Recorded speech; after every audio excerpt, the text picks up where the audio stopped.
Hey, what's going on, guys? Coach Luca here with Tony, my guy that's gonna. So what we're gonna go over first of all is ankle. We're gonna get the ankles more mobile. Kind of doing a 2-for-1 with Vodoo Floss Bands and some tempering, right? So it's a 2-for-1. Now you could do either or, but together it's definitely more effective. Would you not say that, Tony? Definitely most effective. So pretty much it's like what we're gonna do is create, release tissue, get new range, and then show a couple of exercises. There's a bunch more that we could do to ingrain that new range. So we're gonna do some FRC pails and rails. We're gonna do some, I would say calf raises in different ways, because once we get the new range, we gotta ingrain the new range, right? You can't just create mobility by releasing soft tissue, things like that, and then just leave it, right? So he's gonna go and do some work. All right, we're doing some static temper here on the Achilles. Ankles are banded, so 2-for-1. Gonna put the 50 right here, leave it on about 3 to 5 minutes. And what this does is it's gonna cause the Achilles to relax. It's gonna give more dorsiflexion, more plantar flexion, make the foot move better, and more flexibility in the ankles and more strength in the ankles. And so when it comes to, like, for instance, we have the ex-wife that's about 140 pounds, this one's 50. Obviously you can put more tension by pressing down on it, but like for people, a choice of weight. What's the, when to do more weight or less weight? Because it is the Achilles, I prefer to go lighter because it's already under load when you walk and move and everything else. And some people tolerate better, but for this particular movement, since you're already banded, this 50 is going to be just fine. If you unband it, just put the ex-wife on and be careful, put it in, just let it sink in a little bit and know the tolerance of the person you're working with. Yep. And a quick question on because we didn't film, we didn't want to bore everybody to death with the banding process, but those are pretty tight. Like, for instance, I'm feeling a lot of compression there for a reason. How, on a scale of 1 to 10, how much do you want to band that tension around the ankles? For you, because I know you, I go about 80%. Good. So 8 out of 10. Okay. Just so you guys have an idea, if you don't band it enough, you're not going to get the effect. You don't want to go 10 out of 10, because then you're not going to have any circulation, which isn't great either. But also notice what Tone mentioned, 2, 3, 4 minutes. We don't want to do this for too long, right? Because once again, like, we don't want to have stopping that circulation that long.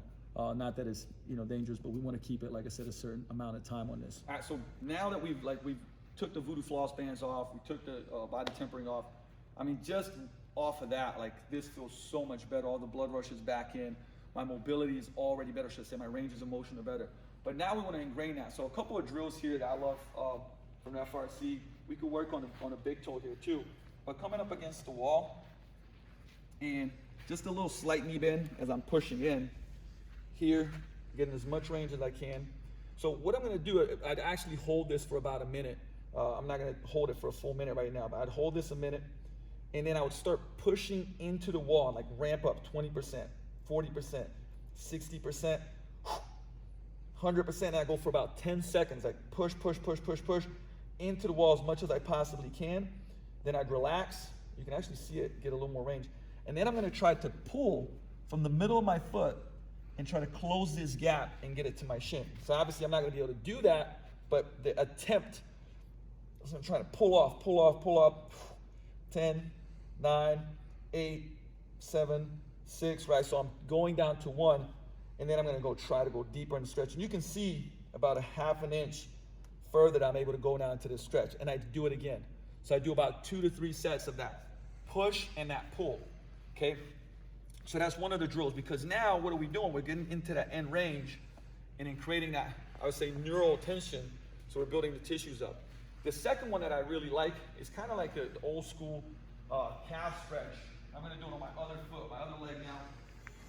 I usually want to have some assistance here, so I'm just going to do it on one side. And imagine going on a calf raise, pushing through the big toe as much as I can, okay? And then pulling myself down. Same thing, I want to get a little bit of knee bend. And now at the bottom, I'm going to push into the box for 10 seconds. And then I'm going to pull away from the box. So now I'm trying to pull that foot to my shin again for 10. Feeling that massive stretch, keeping that tension. Like I said, I'm using strength here. Bam, I come back up again, push through that big toe. maximal dorsiflexion. If I gotta hold on to something else, that's fine. Get some more stability and control down. Right, getting a deeper range again, and then I push and pull. So notice like 2 to 3 sets of that, and then this is where like the calf machine comes into play, because now we're gonna have bent knees, and it's kind of like a cooking show, like this one I made earlier. Put these 45s on there, because now I'm gonna have bent knees. This is great. I can lift this up. Okay, let's push this forward a little bit. Bam! I'm gonna go into that stretch position at the bottom, and I'm gonna do the same thing. I'm gonna push in and then pull away into that stretch. Right, so I'm feeling the shins burning. So I'm doing that 10 seconds, trying to pull it, and boom, now I go up on the toes as much as I can, push through the big toe, and control down into that eccentric. Feel that stretch. Push, right, pails, pull, rails. Same thing. I wouldn't do this for tons of reps. I do this for 2 to 3 maybe sets here.